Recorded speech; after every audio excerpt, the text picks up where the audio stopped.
Bienvenidos a una nueva clase de química orgánica. Aldehídos y cetonas.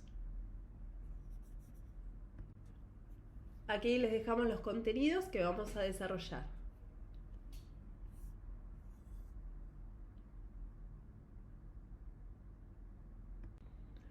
Los aldehídos y cetonas son compuestos que contienen un grupo carbonilo en su estructura, como se ve aquí.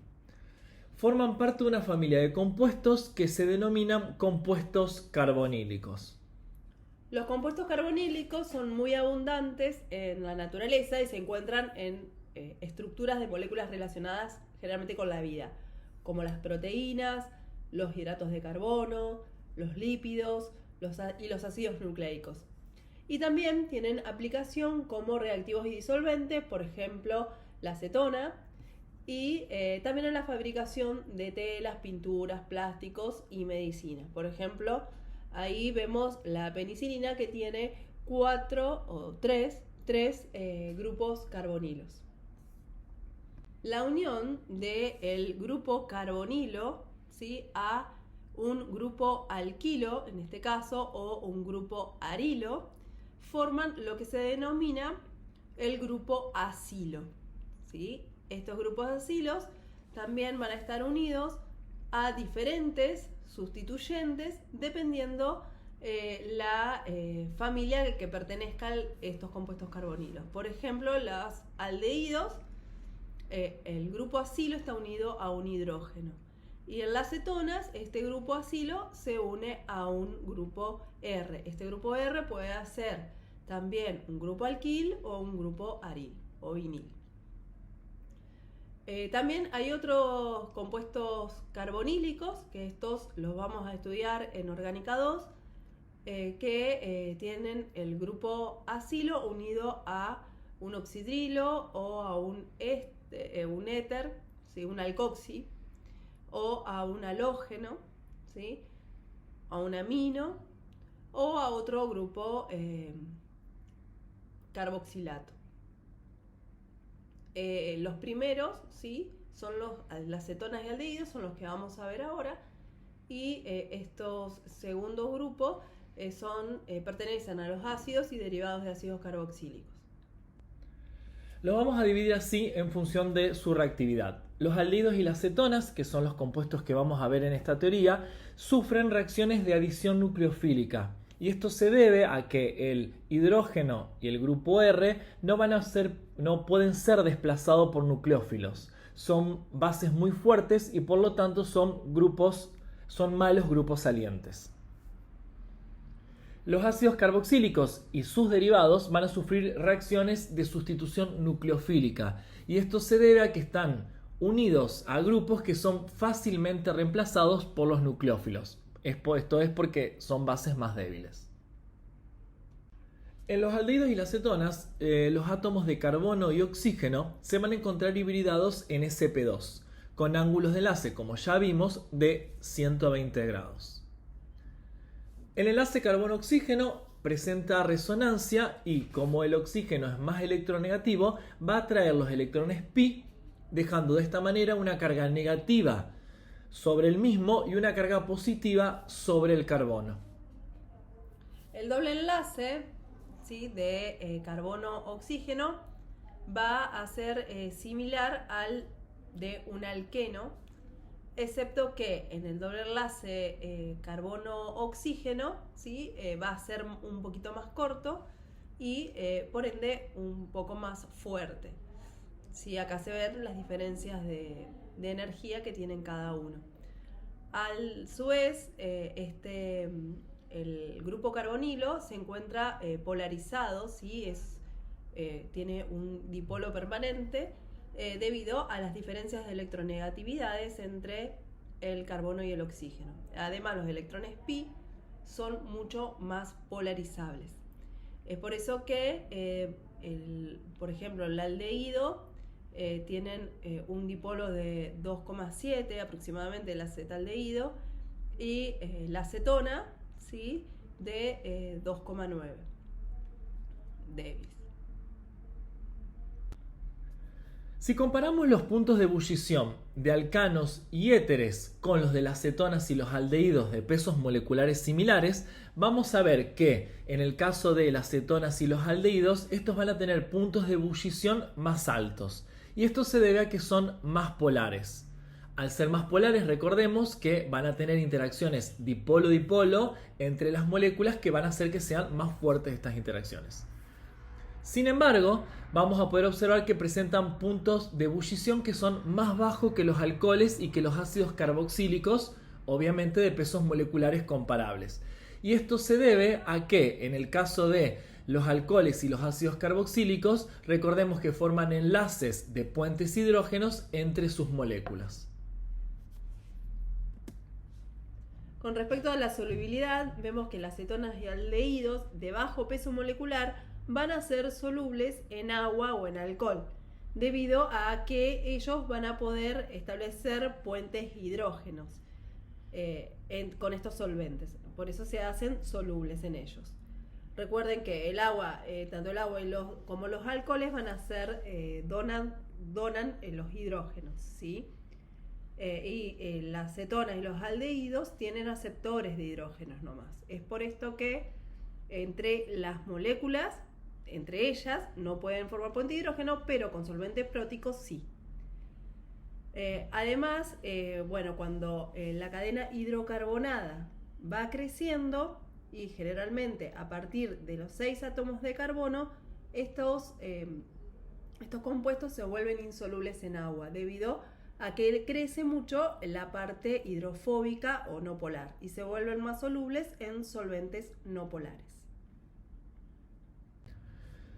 Las cetonas y los aldehídos se van a comportar como ácidos débiles frente a bases fuertes.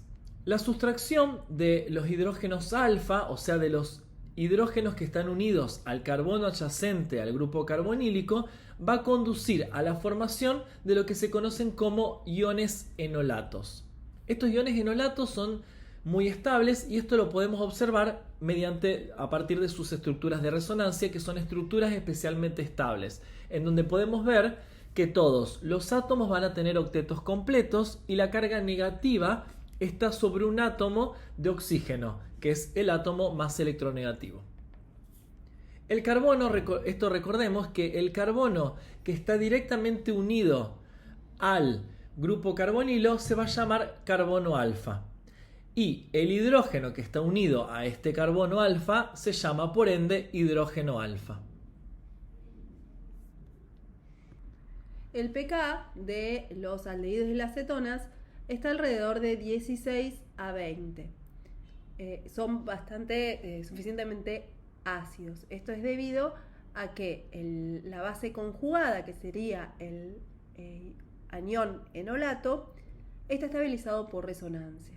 Recuerden que cuanto más estable es la base conjugada, más fuerte va a ser el ácido.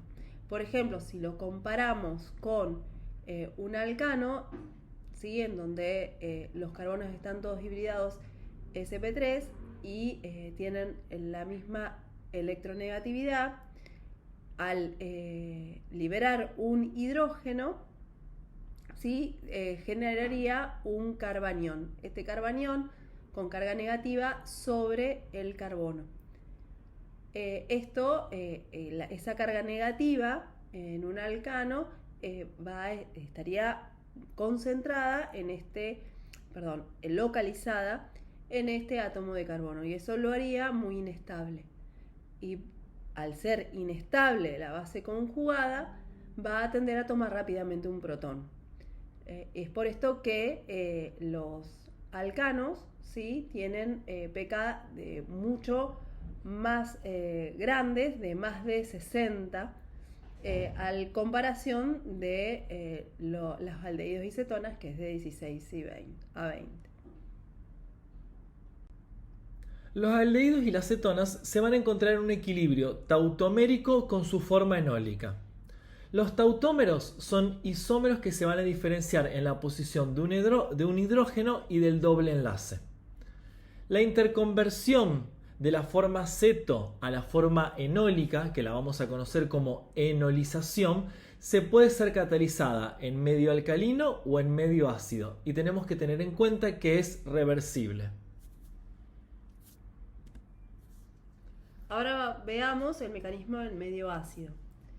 En medio ácido lo primero que va a suceder es que el oxígeno del carbonilo va a tomar un protón. Al protonarse, ¿sí? Este está estabilizado por resonancia. Tiene estas estructuras de resonancia en donde deja una carga positiva sobre el carbono carbonílico. Luego, el agua, ¿sí? Lo que va a hacer va a tomar un hidrógeno alfa, ¿sí? Y estos electrones van a pasar a formar el doble enlace. Así se genera el enol, que recuerden que el grupo enol tenemos un doble enlace y a uno de los carbonos del doble enlace está unido un oxidrilo. Y también se regenera el catalizador ácido. El mecanismo también puede ser catalizado en medio básico. En medio básico, como tenemos una base fuerte, lo que va a suceder primero es que esta base va a eliminar uno de los protones alfa y va a generar el ion enolato. Este ion enolato, como vimos anteriormente, está estabilizado por resonancia. Luego, la carga negativa que está sobre el oxígeno va a tomar un protón del agua, generando el enol, ¿sí? y también regenerando el catalizador. Vamos a ver la síntesis de aldehídos y cetonas. A escala industrial, los que en mayor proporción se producen es por un lado el metanal, que también se lo conoce como formaldehído o formol, y la propanona, también conocida como acetona. El formaldehído se utiliza para preparar, por ejemplo, baquelita, resinas de fenol formaldehído, pegamentos de urea formaldehído y otro tipo de productos poliméricos. El acetaldehído se va a utilizar principalmente como materia prima en lo que es la fabricación de ácido acético, de polímeros y de fármacos. Como dijo Álvaro, la acetona es la acetona comercial más importante y con mayor producción. Se producen más de 3 millones de toneladas anuales. Se las utiliza junto con la 2-butanona como disolventes industriales y otras cetonas y aldehídos se los utilizan como saborizantes, aditivos alimentarios, fármacos, entre otros productos. Como vemos en la diapo, el método común, ¿sí? industrial para la síntesis de estos compuestos es la oxidación. Por ejemplo, la oxidación de el metanol con plata, con un catalizador de plata a 600 grados centígrados, forma el formol o formaldehído. Y el 2-propanol se utiliza para generar la acetona. Ahora bien, a escala de laboratorio tenemos distintos métodos de síntesis. Uno de ellos es la oxidación de alcoholes. Los alcoholes secundarios se oxidan fácilmente a cetonas y para esto vamos a utilizar dicromato de sodio o dicromato de potasio en ácido sulfúrico o permanganato de potasio. Este tipo de reacciones la vamos a ver, se pueden ver en detalle en los trabajos prácticos que tenemos en química orgánica. La oxidación de un alcohol primario nos va a dar como producto un aldehído. Esa oxidación va a requerir del uso de un oxidante suave, porque como ya vimos, si usamos un oxidante fuerte, no se detiene esa oxidación en aldehídos, sino que llega a producir ácido carboxílico. Como oxidantes suaves podemos utilizar el clorocromato de piridinio, que es un complejo de trióxido de cromo, piridina y ácido clorhídrico, o el reactivo de Collins. Otro método que podemos encontrar es la ozonólisis de los alquenos. La ozonólisis es una ruptura oxidativa del doble enlace carbono-carbono seguida de una reducción suave. Esto nos va a permitir obtener aldehídos y o cetonas. Como vemos, lo que podemos usar como agentes reductores es el zinc en ácido clorhídrico o sulfuro de dimetilo. En el ejemplo vemos que si partimos de un cicloalqueno, vamos a obtener compuestos dicarbonílicos.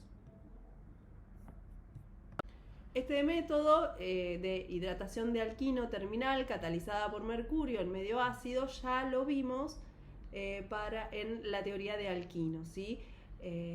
Este método lo que hace es se forma un enol y luego tautomeriza rápidamente a la forma ceto. Este mecanismo ya lo pueden estudiar de la teoría de alquinos. Recordemos que los alquinos terminales van a dar metilcetonas, mientras que los alquinos internos se van a poder hidratar y generalmente se van a obtener mezclas de cetonas. Otro método para sintetizar cetonas es utilizar reactivos de dialquilcuprato de litio.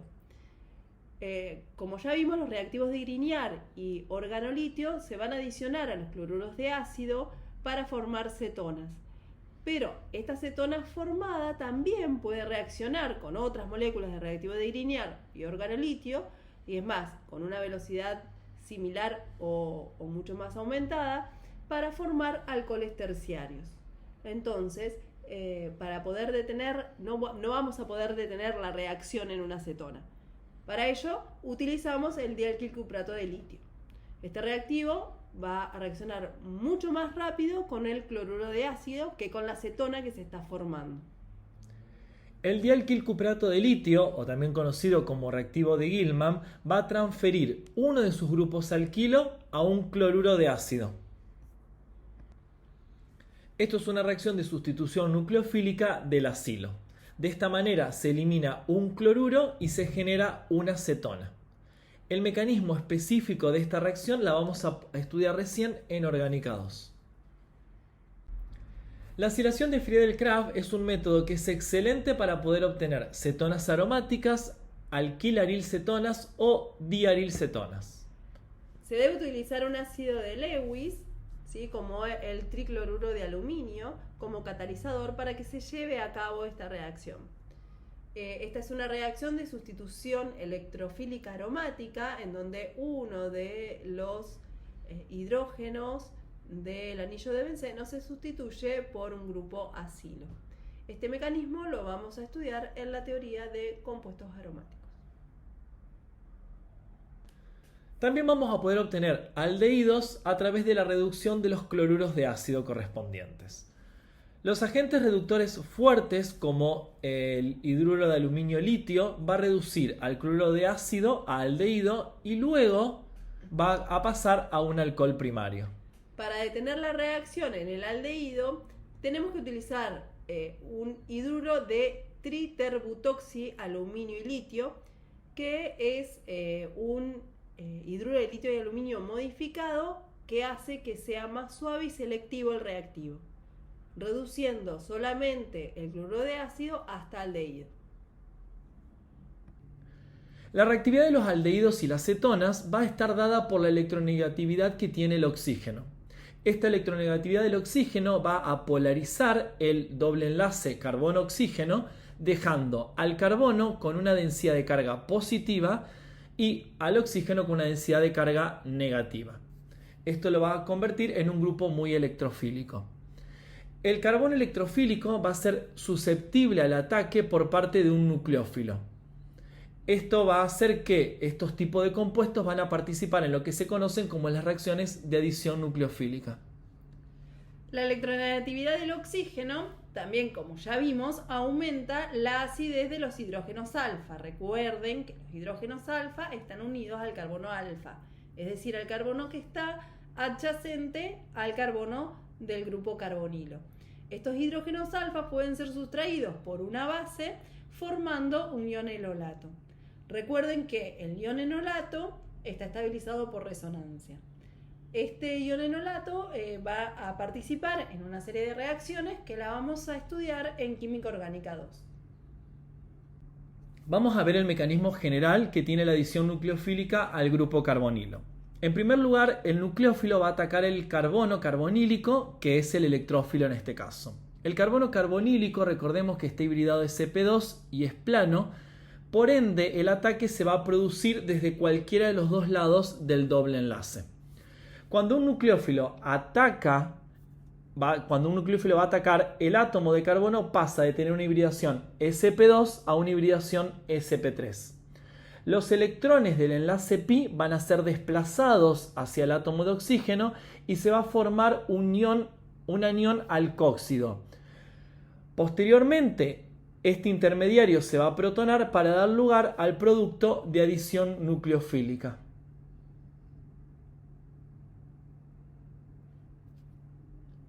Este producto de adición nucleofílica, si los grupos que están unidos a este carbono que pasa de una hibridación sp2 a una hibridación sp3 son diferentes, va a generar un centro asimétrico. Y esto lo que nos va a dar es una mezcla de enantiómeros. El mecanismo de adición nucleofílica puede darse en medio básico o en medio ácido. Si se da en medio básico, si es catalizada por una base, el nucleófilo, que va a ser un nucleófilo fuerte, primero ataca al carbono carbonílico, ¿sí? Generando el alcóxido intermediario. Luego, en un segundo paso, vamos a adicionar ácido para protonar este alcóxido y formar el producto de adición. Si tenemos la adición nucleofílica en medio ácido, primero, ¿sí?, el oxígeno del grupo carbonilo se va a protonar. Esto genera un catión que va a estar estabilizado por resonancia. Vean que el carbono carbonílico, ¿sí?, queda en una de estas estructuras de resonancia, queda con una carga positiva. Es decir, que la protonación lo vuelve mucho más electrofílico y por ende más susceptible al ataque por un nucleófilo. Luego el nucleófilo, ¿sí?, que es un nucleófilo débil, lo que va a hacer es atacar a este carbono carbonílico, electrofílico, para generar el producto de adición. Muchas de estas adiciones son reversibles. Por ejemplo, si el nucleófilo es una base débil, el compuesto tetraédrico se va a poder eliminar a la base y vamos a poder volver a los materiales de partida. En cambio, si el nucleófilo es una base fuerte, como por ejemplo en este caso, va a ser muy difícil eliminar y es muy probable que esta reacción no sea reversible. Otra reacción en la que pueden participar los aldehídos y las cetonas es la adición nucleofílica seguida de una eliminación de agua para poder dar un producto deshidratado. Este tipo de reacción solamente va a suceder si el átomo atacante del nucleófilo cuenta con un par de electrones no enlazados y además tiene que haber suficiente ácido para poder protonar el grupo OH del compuesto tetraédrico. Este compuesto tetraédrico, en el cual se tiene que protonar, se va a convertir en un muy buen grupo saliente, o sea, en una base débil, y se va a eliminar como agua. El mecanismo de esta reacción, primero, tenemos el ataque nucleofílico y el producto para generar el producto de adición. Luego el mecanismo sigue, si tenemos suficientemente ácido, como dijo Álvaro, este oxígeno, ¿sí?, del oxidrilo va a tomar un protón, va a protonarse generando un buen grupo saliente. Luego el nucleófilo, ¿sí?, si tiene el par de electrones no compartidos, ¿sí?, lo cede para formar un doble enlace con el carbono y eliminar este grupo saliente. Y así generamos el producto de adición-eliminación. Este es un producto de deshidratación en donde se generó un doble enlace. Como en este paso de acá, ¿sí?, en este paso,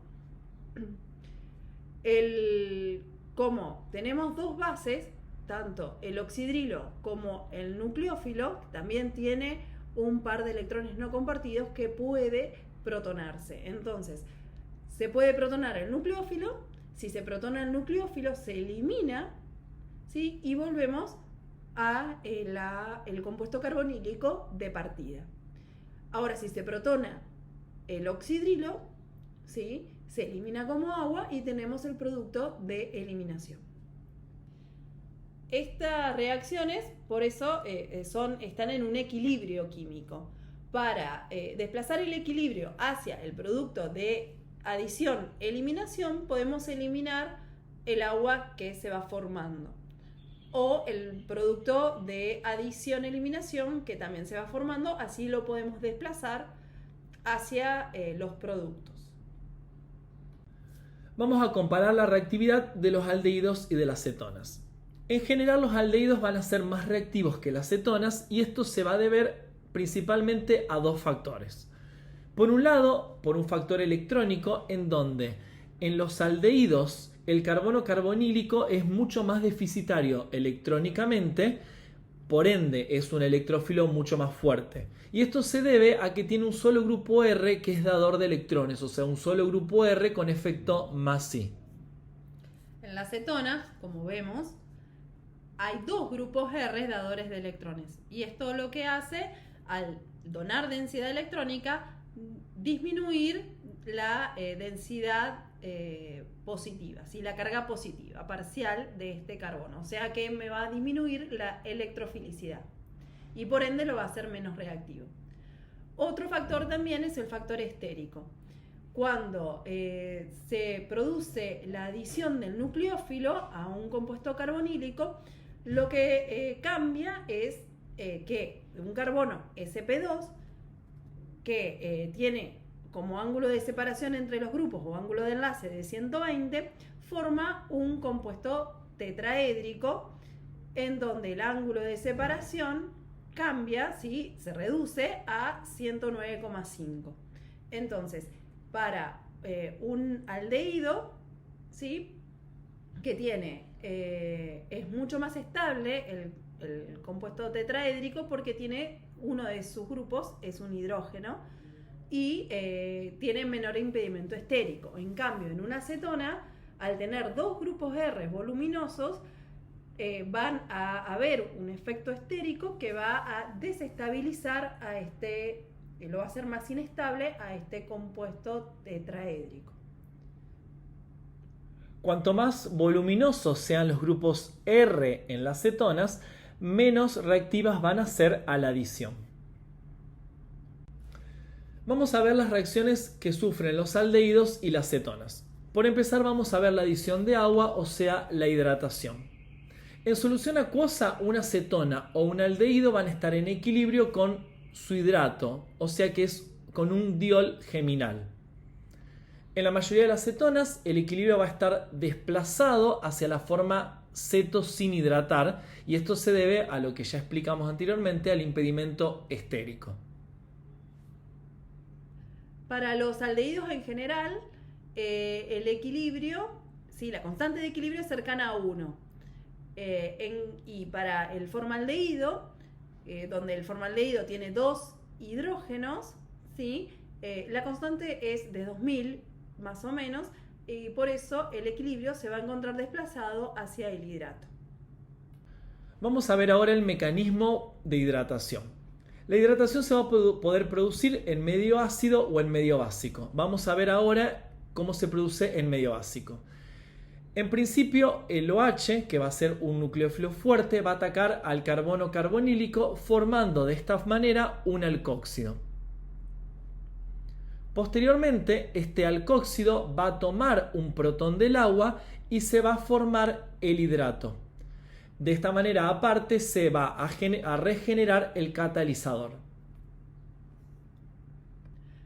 Ahora, en condiciones ácidas, lo que sucede primero es que el oxígeno del carbonilo va a tomar un protón, ¿sí?, se va a generar el acetona o el aldehído protonado, y luego el agua, ¿sí?, va a atacar a este carbono, el carbonílico electrofílico, para dar el hidrato protonado, que luego otra molécula de agua va a actuar como base, desprotonando y formando el hidrato. y restituyendo el catalizador. Vamos a ver ahora la adición de alcoholes. Cuando a un aldehído o a una acetona le adicionamos una molécula de alcohol, nos va a dar como producto un hemiacetal. En cambio, si adicionamos dos moléculas de alcohol, lo que vamos a obtener es un acetal. Por ende, para la formación del acetal, lo que vamos a requerir siempre es un exceso de alcohol. El alcohol, tengamos en cuenta que es un nucleófilo débil, por lo que la reacción se va a tener que realizar siempre en condiciones ácidas. La reacción es reversible.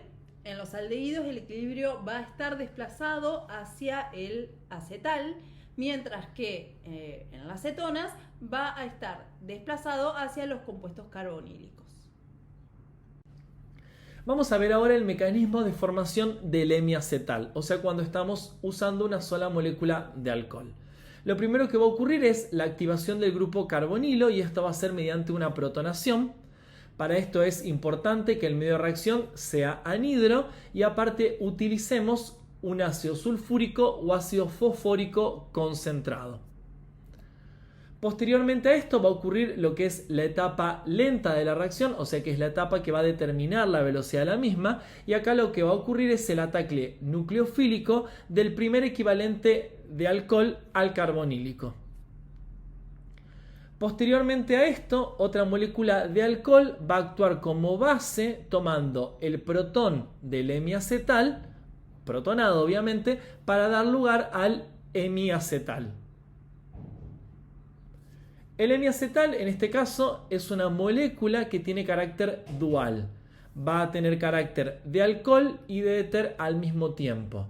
La mayoría de los hemiacetales son inestables, excepto los hemiacetales cíclicos. Ahora vamos a ver el mecanismo de formación del acetal. Partimos ya del hemiacetal, ¿sí? Obtenido en la reacción anterior.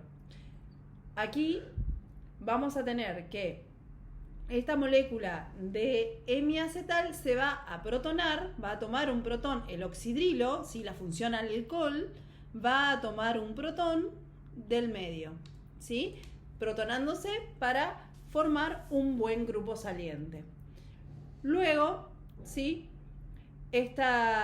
Un par de electrones no compartidos, ¿sí? El oxígeno de la función éter, ¿sí? Va a cederse para formar un doble enlace carbono-oxígeno y se elimina, ¿sí? La molécula de agua, generando, ¿sí? Un doble enlace y el oxígeno obviamente queda con una carga positiva. Esto está estabilizado por resonancia. Vean que el carbono, ¿sí? Este carbono de acá tiene una densidad de carga positiva. Luego, otra molécula de alcohol, el otro equivalente de alcohol, actuando como nucleófilo, ataca este carbono electrofílico, ¿sí? Generando el acetal protonado, que es desprotonado por otra molécula de alcohol que actúa como base. Y así se forma el acetal. Esta reacción, ¿sí? Es una reacción reversible. Vean que en este producto, acá el hemiacetal, puede protonarse el oxidrilo, ¿sí? La función alcohol, como la función éter, debido a que tienen basicidades similares. Si se protona el éter, ¿sí? Vamos a regenerar, vamos a obtener nuevamente, se va a eliminar esta molécula como una molécula de alcohol y obtendríamos nuevamente el compuesto carbonílico. Si se protona el oxidrilo, se elimina la molécula de agua y se forma el producto de deshidratación, que sería el acetal, en donde dos moléculas de alcohol han sido añadidas o adicionadas al carbono carbonílico. Vean que como para desplazar este equilibrio hacia la formación del acetal, lo que podemos hacer es eliminar el agua que se forma, debido a que es un producto de la reacción de eliminación de este paso de acá. Es por eso también que al principio, ¿sí?, Álvaro les dijo que se usaba como catalizador ácido un ácido anhidro, ácido sulfúrico concentrado o ácido fosfórico concentrado. Si ponemos un ácido, por ejemplo, clorhídrico que tiene agua, la reacción, ¿sí?, este equilibrio se va a desplazar hacia la formación del compuesto carbonílico. Los acetales cíclicos se pueden utilizar para proteger a los grupos carbonilo de ataques nucleofílicos y de otro tipo de reacciones. Esto lo vamos a utilizar obviamente cuando en una reacción no queremos que este grupo se vea afectado. La formación de los acetales cíclicos va a estar más favorecida que la formación de los acetales abiertos. Para poder obtener acetales cíclicos, lo que podemos utilizar en general es el etilenglicol y a sus acetales se los denomina acetales etilénicos. El mecanismo por el que se forma los acetales cíclicos es idéntico que para la formación de uno abierto. La única excepción es que los dos grupos alcohol van a provenir de la misma molécula. Es por eso que utilizamos el etilenglicol. Recordemos que el etilenglicol es un diol, por lo que tiene dos grupos hidroxilos que pueden reaccionar en la formación del acetal. Es por esto que la reacción con un diol mol a mol va a generar un acetal cíclico.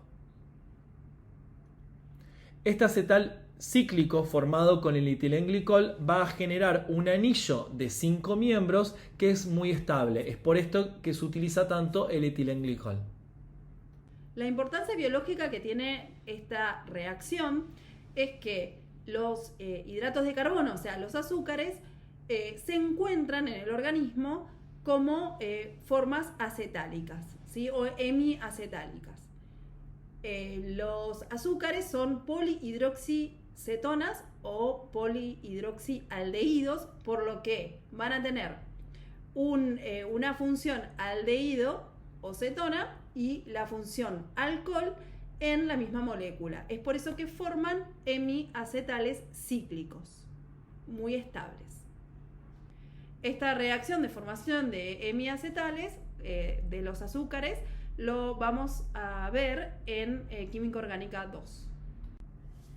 El amoníaco o una amina primaria van a reaccionar con una cetona o con un aldehído y van a formar una imina. Recordemos que las iminas son análogos nitrogenados de las cetonas y de los aldehídos. Tienen un doble enlace carbono-nitrógeno en lugar del grupo carbonilo. Conociendo el producto de las iminas, podemos analizar, mediante un análisis retrosintético, vamos a poder llegar a los reactivos de partida. Nosotros tomamos como centro el doble enlace carbono-nitrógeno. Si partimos, ¿sí?, esta molécula en el doble enlace carbono-nitrógeno, vamos a ver que la parte, ¿sí?, que tiene el carbono de este doble enlace va a pertenecer a el compuesto carbonílico. Lo que tenemos que hacer es agregarle un oxidrilo, ¿sí?, un oxígeno, perdón, este oxígeno a esta parte de la molécula que obtuvimos.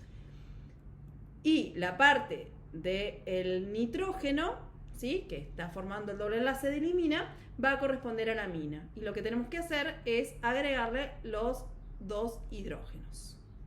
Y así formamos la amina de partida.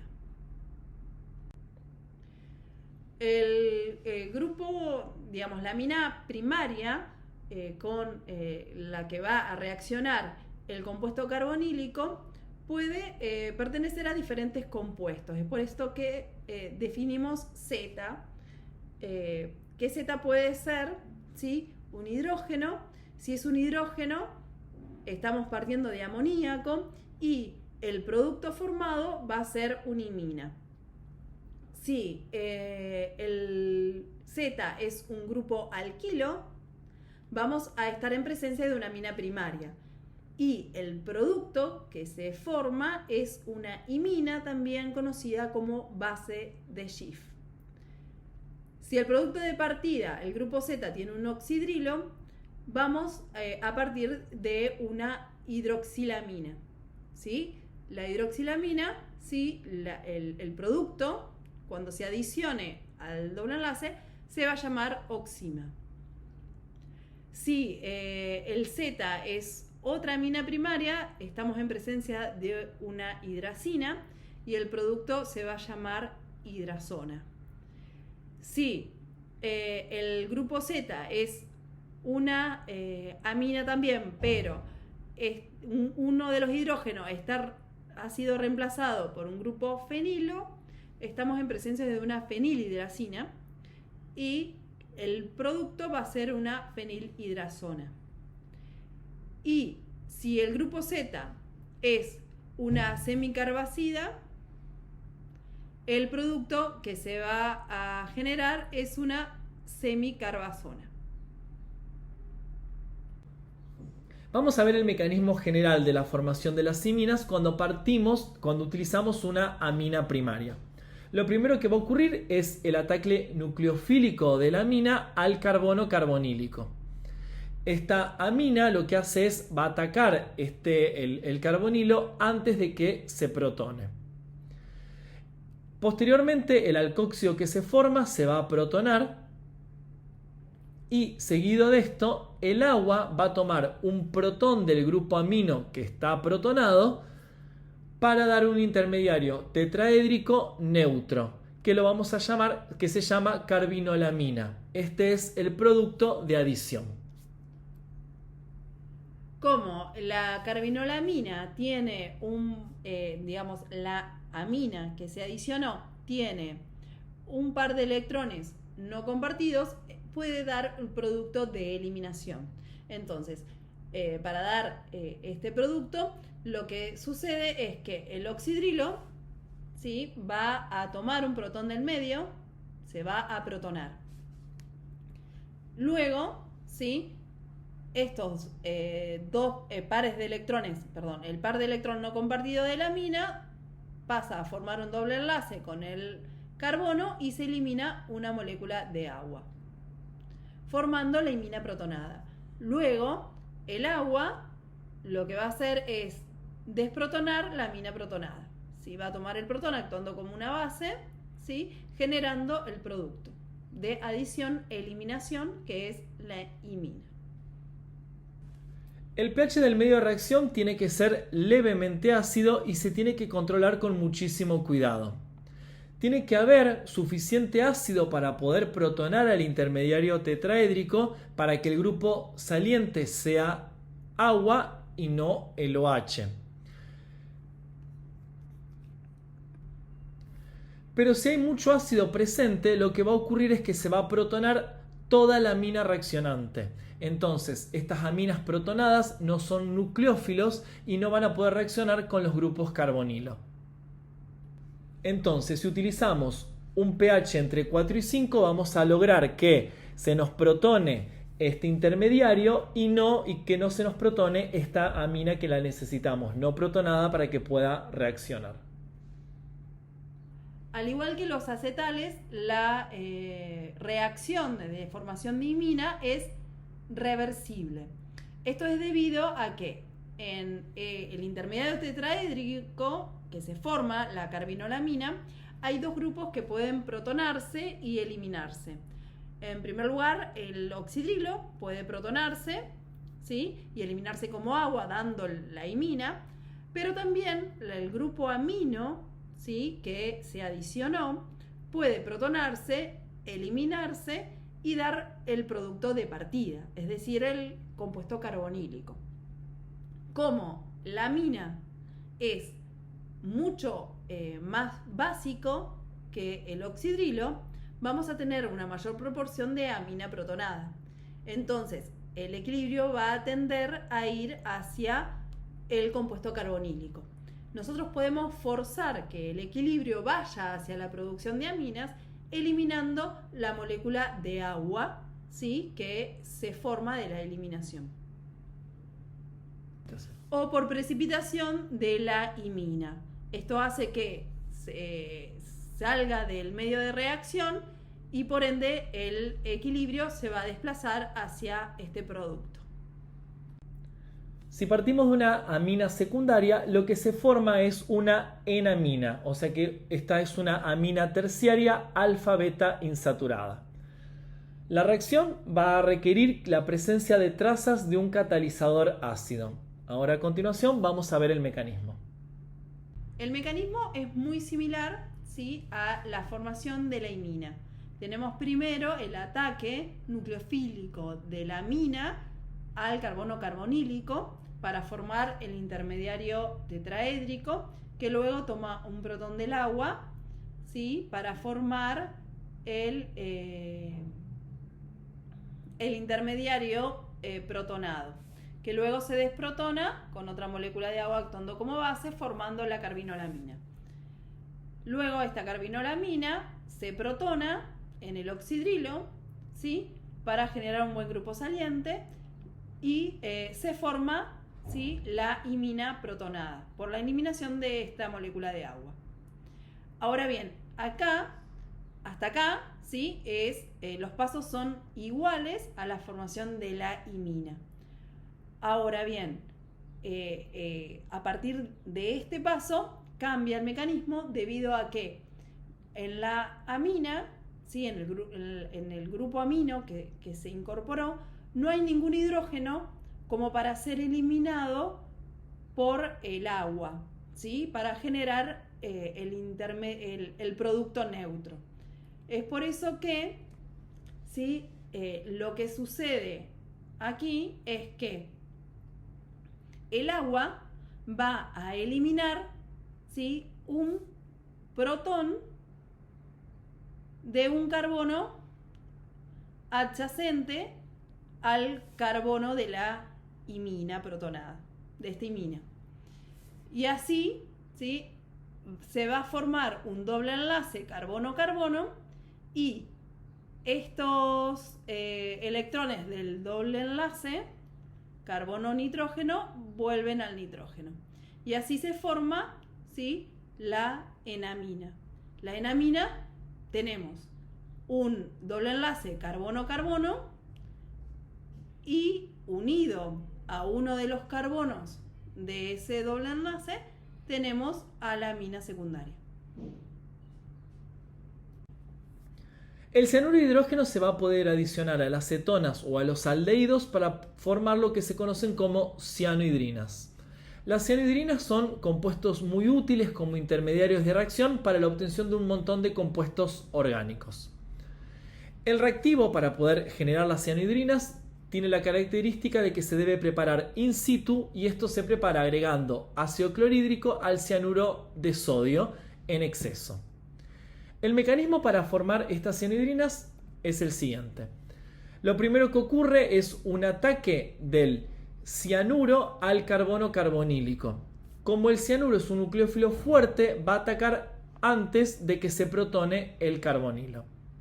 Posteriormente a esto, lo que va a ocurrir es una protonación del alcóxido para dar lugar a la cianohidrina. Estas cianohidrinas van a ser estables en medio ácido, ¿sí?, debido a que la eliminación del grupo ciano no puede hacerla el grupo oxidrilo porque dejaría un estado de transición con el oxígeno cargado con una densidad de carga positiva.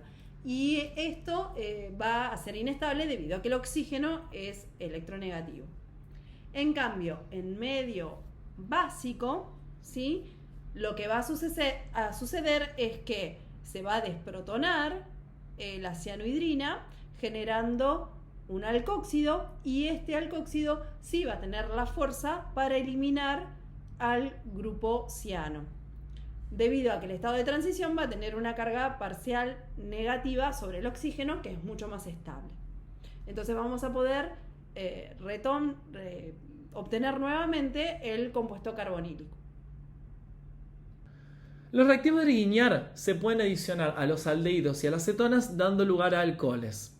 Estos reactivos son muy útiles porque nos generan nuevos enlaces carbono-carbonos. Veamos ahora el mecanismo por el cual podemos generarlos.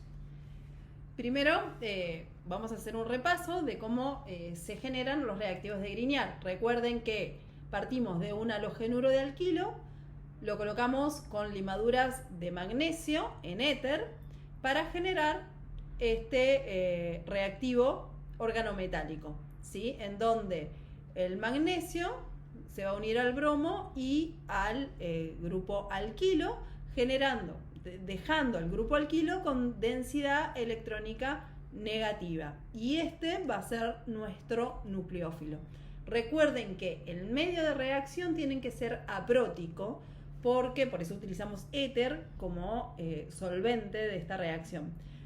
Si nosotros colocamos un medio prótico, este reactivo toma, ¿sí?, rápidamente un protón generando un alcano y destruyéndose el nucleófilo. Bien, ahora vamos a ver cómo es la reacción. El reactivo de Grignard, ¿sí?, es un nucleófilo fuerte que lo que va a hacer es va a atacar al carbono carbonílico, que es electrofílico, generando un intermediario alcoxído que se acompleja, ¿sí?, con el magnesio y bromo. Luego, en un segundo paso, adicionamos ácido para destruir este complejo, ¿sí? Así el alcoxído toma un protón generando el alcohol. Ahora bien, si el compuesto carbonílico es el formaldehído, vamos a obtener un alcohol primario. Con cualquier otro aldehído vamos a obtener un alcohol secundario, y si la reacción se da con una acetona, se va a obtener un alcohol terciario. Vamos a estudiar las reacciones de óxido-reducción de aldehídos y cetonas, pero para eso repasemos un poco. Recordemos que la reducción significa un aumento en la cantidad de los enlaces carbono-hidrógeno, o dicho de otra manera, una disminución en la cantidad de los enlaces carbono-oxígeno, carbono-nitrógeno o carbono-halógeno. Una oxidación, por el contrario, significa una disminución de la cantidad de los enlaces carbono-hidrógeno, o también dicho de otra manera, un aumento en la cantidad de enlaces carbono-oxígeno, carbono-nitrógeno o carbono-halógeno. Los aldehídos tienen la característica de que se oxidan fácilmente a ácidos carboxílicos cuando estamos en presencia de oxidantes fuertes, como puede ser el ácido crómico o el permanganato de potasio. También se van a poder oxidar con agentes débiles, como puede ser el reactivo de Tollens o el reactivo de Fehling. Estas últimas dos pruebas, sea el reactivo de Tollens o el reactivo de Fehling, se utilizan normalmente para diferenciar cetonas de aldehídos, y esto se debe a que las cetonas no van a reaccionar. En la prueba de Tollens, el reactivo que se utiliza, que se llama reactivo de Tollens, es plata más 1, ¿sí? Esta plata, el medio básico, forma un complejo amoniacal, ¿sí?, que evita que precipite el óxido de plata. Lo que sucede en esta reacción es que la plata se va a reducir a plata cero y el aldehído se va a oxidar a ácido carboxílico. Como estamos en el medio básico, se forma el carboxilato. La positividad de esta reacción la podemos ver debido a que va a precipitar la plata cero, ¿sí?, en las paredes del tubo que contenga la solución reaccionante, generando o formando un espejo de plata. La segunda reacción, para diferenciar cetonas y aldehídos, que es también es un oxidante suave, es la reacción de Fehling. El reactivo de Fehling está compuesto por dos reactivos. El reactivo A, que es una solución de sulfato cúprico, ¿sí?, que tiene un cobre más 3, cobre más 2. Y el reactivo B es tartrato de sodio y potasio en medio básico. Cuando se combinan estos dos reactivos, se forma el cobre queda acomplejado, el cobre más 2 queda acomplejado en la solución básica, ¿sí? Y le da un color azul, como el que vemos, ¿sí? Acá a la izquierda. Este cobre, ¿sí? Más 2, lo que sucede es que se reduce a cobre más 1 y el aldehído se va a oxidar al carboxilato. Este cobre más 1, como estamos en medio básico, va a precipitar como óxido de cobre o 1 o óxido cuproso. Este óxido cuproso al precipitar da un sólido de color ladrillo. Entonces la positividad de la reacción la vamos a ver por el cambio de color y el precipitado color ladrillo. Estas dos reacciones, estas dos pruebas, las van a ver en el TPE, o el último TPE de compuestos carbonílicos. Los aldehídos y las cetonas van a poder reaccionar con halógenos en medio básico o en medio ácido. Y esto ocurre por una sustitución de los hidrógenos alfa. Las metilcetonas en exceso de base y de halógeno se convierten en unión carboxilato. Acá les dejamos el mecanismo de esta reacción, pero lo vamos a ver en detalle en Química Orgánica 2. Vean que por sustitución de los hidrógenos alfa se sustituyen cuando reaccionan con yodo, ¿sí? Para formar un compuesto sustituido, ¿sí? Este compuesto, esta parte de la molécula, puede ser fácilmente eliminada como iodoformo, ¿sí? Entonces es por eso que al eliminarse al tratarse con un hidróxido, se puede eliminar todo este grupo y formar el carboxilato. Y así se oxidan las metilcetonas. Los hidruros metálicos se pueden adicionar al carbonilo de los aldehídos y las cetonas mediante un ataque nucleofílico que va a dar un alcóxido como intermediario. Este alcóxido posteriormente se va a poder protonar para dar alcoholes con muy buenos rendimientos. Tenemos que primero el hidruro, ¿sí? Va a atacar al carbono carbonílico generando el alcóxido, ¿sí? Y que luego al adicionar ácido, este alcóxido va a tomar un protón generando, ¿sí? El alcohol. La reacción general es la adición de una molécula de hidrógeno al doble enlace. El borhidruro de sodio es un reductor suave y selectivo. Solamente va a reducir a los aldehídos y las cetonas. Los aldehídos se van a reducir a alcoholes primarios y las cetonas se van a reducir a alcoholes secundarios. El formaldehído se va a reducir a metanol. Los compuestos carbonílicos se pueden reducir adicionando una molécula de hidrógeno y 2 electrones a alcoholes. Y estos alcoholes pueden seguir reduciéndose por adición de otra molécula de hidrógeno y 2 electrones a alcanos. Cuando pasamos directamente un compuesto carbonílico a alcanos, se lo denomina desoxigenación y se adicionan 2 moléculas de hidrógeno y 4 electrones. Esta desoxigenación se la puede hacer empleando 2 métodos: la reducción de Clemmensen o la reducción de Wolff-Kishner. La reducción de Clemmensen es una reducción muy selectiva y solamente va a afectar al grupo carbonilo de los aldehídos y las cetonas, no así al de los ácidos carboxílicos.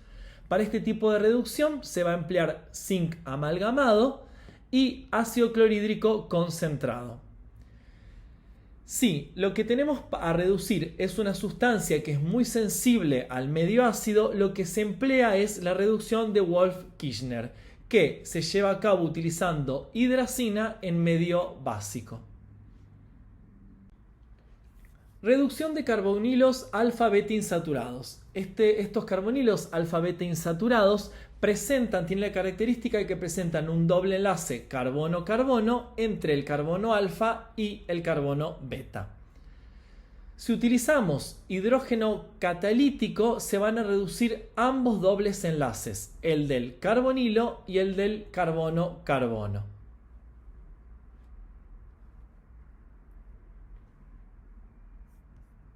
Si queremos reducir solamente el grupo carbonilo y que el doble enlace carbono-carbono se mantenga intacto, vamos a utilizar un reductor selectivo, como es el borociclononano, que tenemos la estructura aquí. Este solo interacciona con los electrones pi, el enlace pi, del grupo carbonilo, produciendo un alcóxido intermediario que luego se protona y genera un alcohol. Y no actúa sobre los enlaces dobles enlaces carbono-carbono. Los aldehídos que no tienen hidrógenos alfa, conocidos como aldehídos no enolizables, van a sufrir una autooxidación-reducción. Esto va a ocurrir en un medio alcalino concentrado y va a generar una mezcla de alcohol y la sal del ácido correspondiente. Esto se conoce como reacción de Cannizzaro. Acá, vamos a ver con el benzaldehído, que es un aldehído sin hidrógeno alfa, cómo es el mecanismo de la reacción. En primer lugar, lo que sucede es que el oxidrilo, ¿sí?, va a adicionarse al doble enlace carbonílico, ¿sí?, generando el alcóxido intermediario. Luego, este alcóxido intermediario va a actuar como un donador de hidruro, y este hidruro lo que va a hacer es se va a adicionar a otro compuesto carbonílico, ¿sí?, generando así un ácido carboxílico y un alcóxido. Lo que luego rápidamente el alcóxido va a tomar el protón del ácido carbonílico para formar el alcohol y el carboxilato. Y así, una molécula de benzaldehído se va a oxidar y la otra molécula de benzaldehído se va a reducir.